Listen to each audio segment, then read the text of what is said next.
Hi, Leo, rising, sun, moon. Welcome to our horoscope. I'm Karima. This is Mariana. We're so excited to be presenting you your horoscope for Pisces season. So, Mhm. basically, we did a first part, which is a general reading of the season in Pisces. Please listen to it. I'm gonna Mhm. put the link bio in the bio. Sorry, and it's probably going to be on the podcast. So you just have to click on it, listen to it. That will help you so much to understand your horoscope and will give you way more layers. Mhm.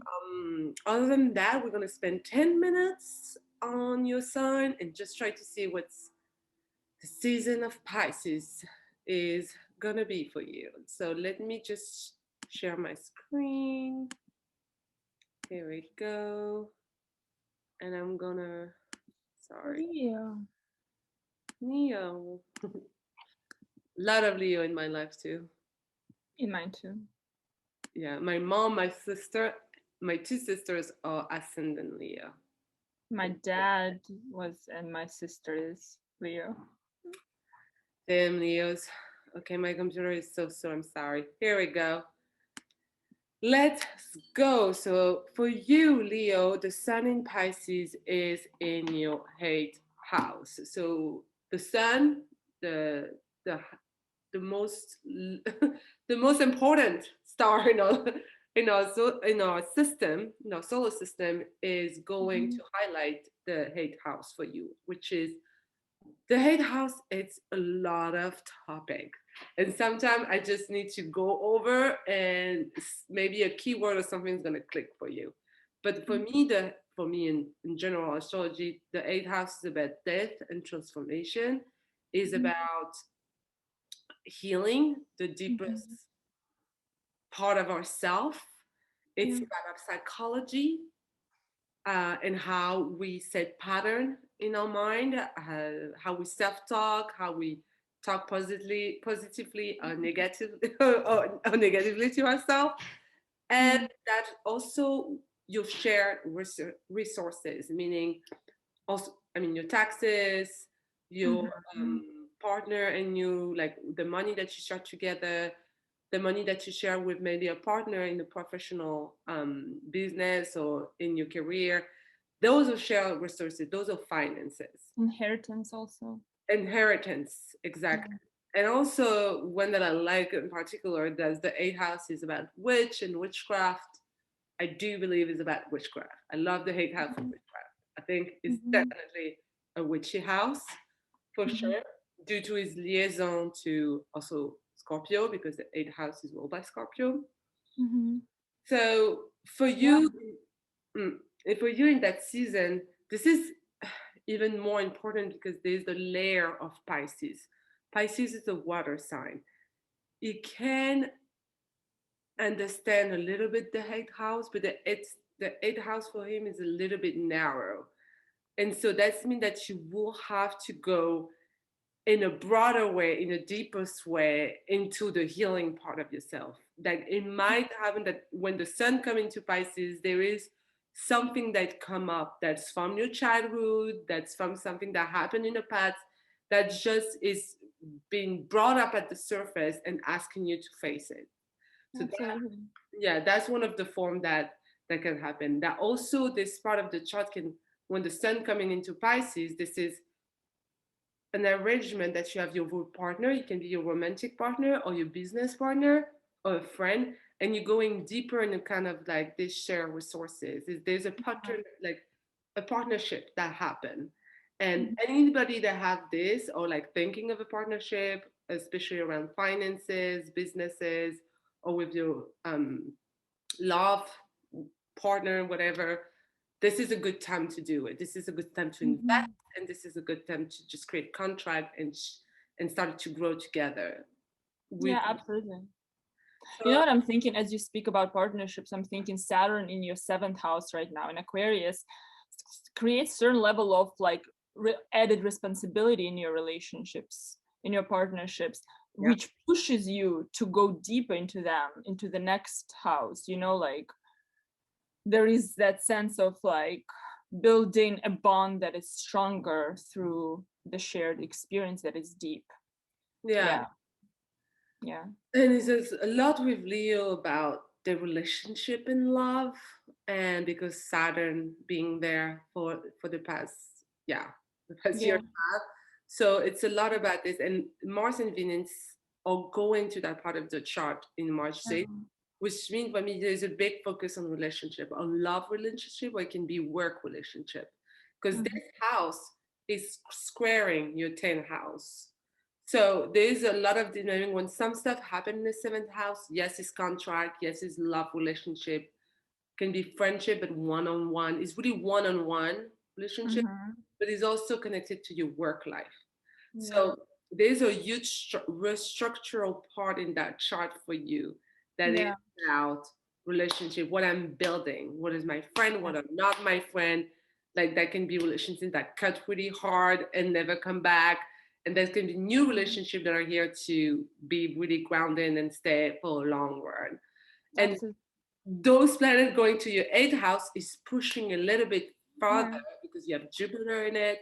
This is a lucky planet in a house that talks about tax and finance and investment and Wall Street. So it's a good house that you say all the people that you meet, like Mariana said, with Saturn in it, can bring you something other than only like good relationship or work. It can bring more wealth also.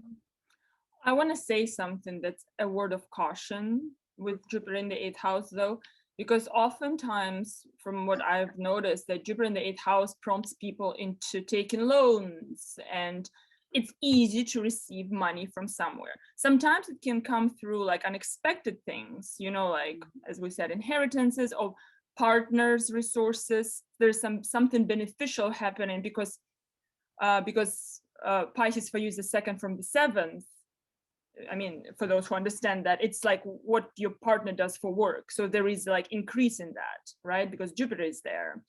But the thing is, if you are on your own deciding to get support, financial support, or any kind of support, like in that area, like take a grant, take a loan or something, just be very strategic. You'll get the money, for example, you'll get the finances in, but remember Jupiter is going to leave Pisces, and that's when you will have to give money back.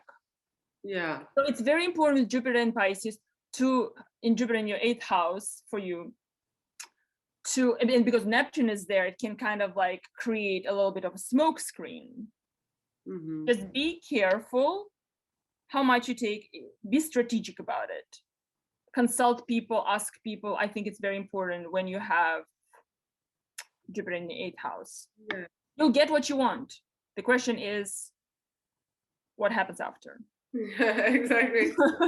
And I also thinking of this axis of this new moon on the eighth house as a new in that part of the chart, and also the opposite, which is the second house. Yeah. Like something during this full moon in Virgo, that's something that is going to be about your skill, about your income that's come to fruition. Is that what you say? Fruition, like coming to life, and is basically like feeling more stable in your skill and in your talent, being more aware that you get all of this to share with someone or to share or to bring it outside. There's something that is like the roots of your skill and your task of your skill, sorry, and your and the way you like what you have learned and income, there's something strong about it. There's something to come to conclusion and say, okay, now I can reach more. I can do more collaboration. I can go further. I do think if you're doing a work that is like really on you by yourself and all that, that is great. But Pisces season is asking you to reach out and to do more collaboration, to basically expand. If we're talking about finance and money and your skill, even in your job, there's something that's asking you to just reach out to more.